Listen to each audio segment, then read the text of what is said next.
Hello and welcome to the France 24 interview. I'm Annette Young. It's become a major preoccupation of many governments across the globe. That is how to build a productive diplomatic relationship with China. This as tensions between Washington and Beijing continue to ratchet upwards, with Beijing's Winter Olympic Games in February now facing an American diplomatic boycott. Critics saying China is using these games to whitewash its ill treatment of civil rights activists, political dissidents and ethnic minorities. Joanna Chiu is a Canadian journalist and author who's been a foreign correspondent both in Beijing and Hong Kong. Her book, China Unbound, A New World Disorder, has just been published, and I'm delighted to say she joins me in the studio today. Joanna, thank you so much for coming in. Hi, Annette. Thanks so much for having me here. Just how difficult was it to write this book? Well, I didn't know I would be writing a book of such, breadth of topics covered. As a foreign correspondent in China, I kind of did actually cover all sorts of topics, but really the experiences that stood out to me were just basically chronicling having a first-hand witness experience of the human rights just going into such decline under President Xi Jinping. I started reporting the region 2012, around the time that he came to power, and it just seemed like month after month, things got worse and worse.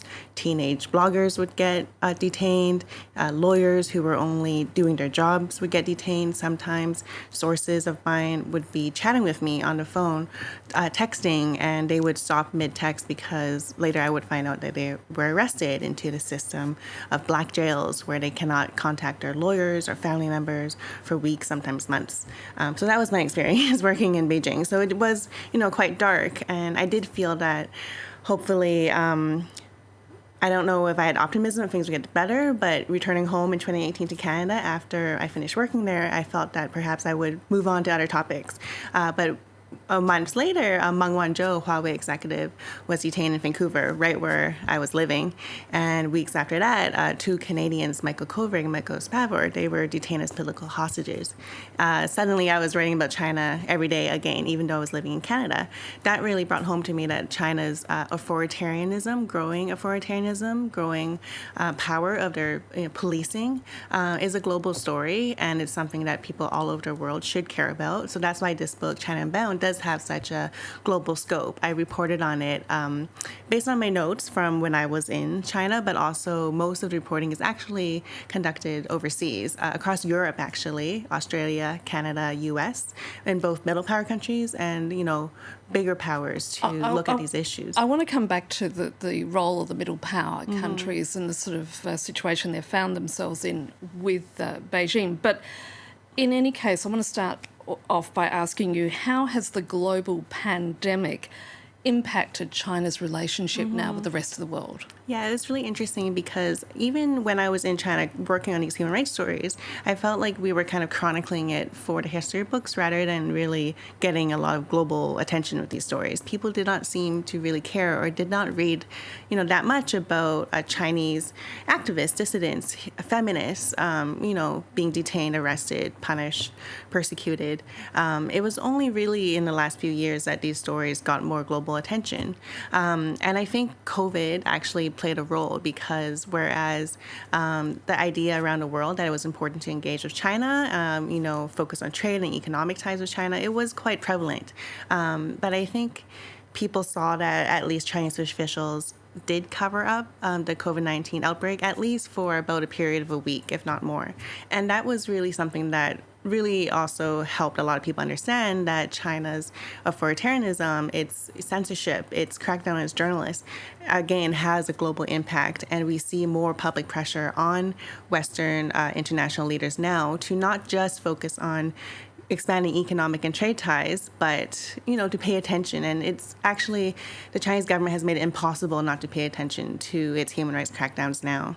Now, in regards to the ongoing turbulent relationship that exists between Beijing and Washington, where do you see things going from this point? It is really interesting because it does throw a wrench into things about the idea of how to move forward and to craft better China policy. My book's subtitle, A New World Disorder, refers not to just the actions of Beijing, but how Western societies have been complicit in what we see happening today. They've been almost enablers in a way, Yes, haven't they? have failed to really do much at all about human rights. There were all these slogans, like in Germany, changing China through trade, as if just trading as much as you can with China would somehow make an impact on its human rights conditions. It really, it took, I think, foreign nationals like the two Michaels in Canada being taken political hostages.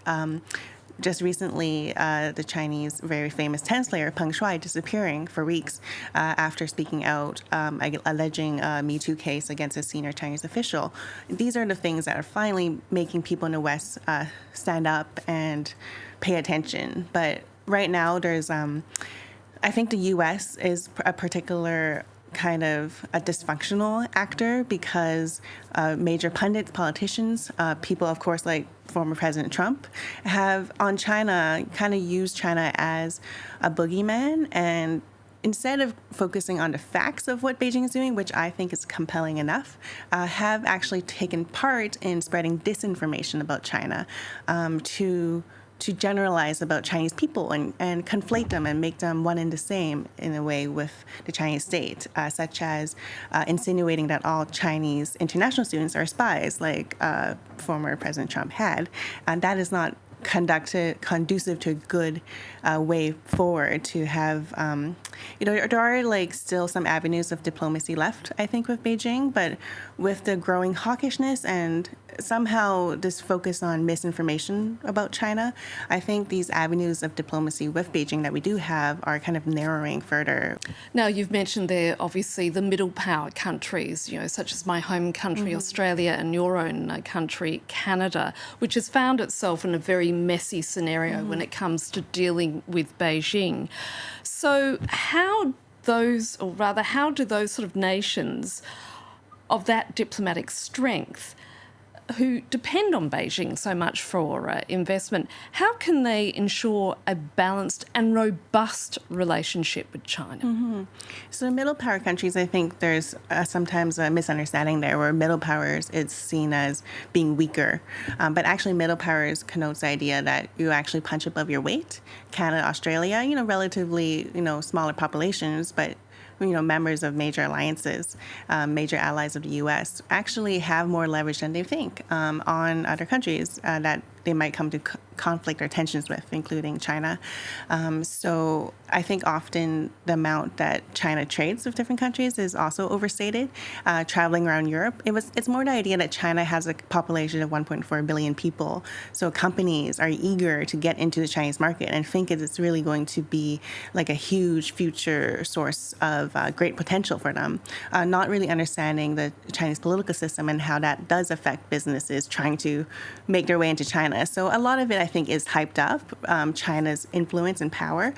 China has been using more coercive economic tactics lately, such as tariffs. But my research has found that once those tariffs lift, actually trade with these countries return to normal or actually improve afterwards. So I think it's due to the robust, like, people-to-people, company-company ties. They want to keep going and work together despite the political tensions. President Xi Jinping is now president for life, but despite the government's extraordinary control of the internet and that so much the population is under constant surveillance, do you see a possibility of the president facing some sort of eternal uprising or revolution, particularly among the younger generation? So that's a great question. When I was living in Beijing, there'd be so many rumors of these coups that were rumored to have happened with Xi's political rivals, and actually many of them who could have stood up to Xi in some way within the government system are now in jail, often for corruption. So a lot of analysts felt that the corruption drive was a way for Xi to get rid of his potential opponents. So right now there's no viable or obvious successor who could, be the next president after Xi that he seems to be grooming. There's none of that. He's in his 60s, seems to be healthy. So definitely we could see kind of like a Putin situation in Russia, where she could be the dominant political force in China for the near future.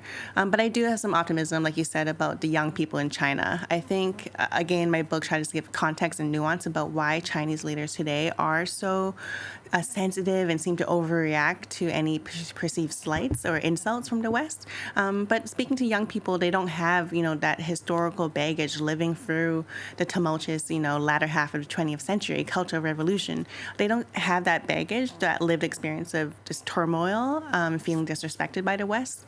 So I do have some optimism that going in, like 30 years from now, 20 years from now, we might see a different China. But it really does take, international attention and action rather than complicity and enabling what Beijing is doing, being hyper-focused on economic benefits and overhyping these economic benefits at the expense of caring about human rights and Chinese citizens and how they're faring under Xi Jinping. Finally, Joanna, what sort of diplomatic toolkit, if you like, should governments have in dealing with Beijing? So speaking with people in different governments, such as the UK, Canada, here in France, I think they acknowledge, people in government, that they're very belated in trying to understand China better and on a holistic level, not just with the goal of expanding trade. So they are working in different governments on speaking with people from China, people of the Chinese diaspora living overseas, to make sure that the policies that they might put into place are not going to make further harm, or such as further exacerbate racism or xenophobic actions against Chinese people. Because I think something as simple as language, when governments say China instead of Chinese government, it really does make a difference to be more careful in your language, because we've seen a rise in anti-Asian hate crimes all around the world.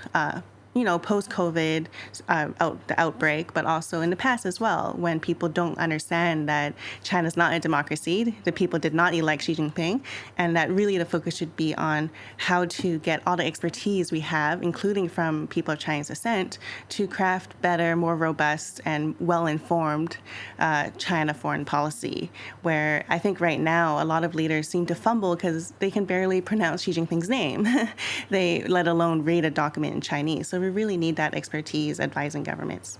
Joanna Chiu, thank you so much. Thank you. And that's it for the France 24 interview. Do stay with us here, because there'll be more news and headlines coming up shortly.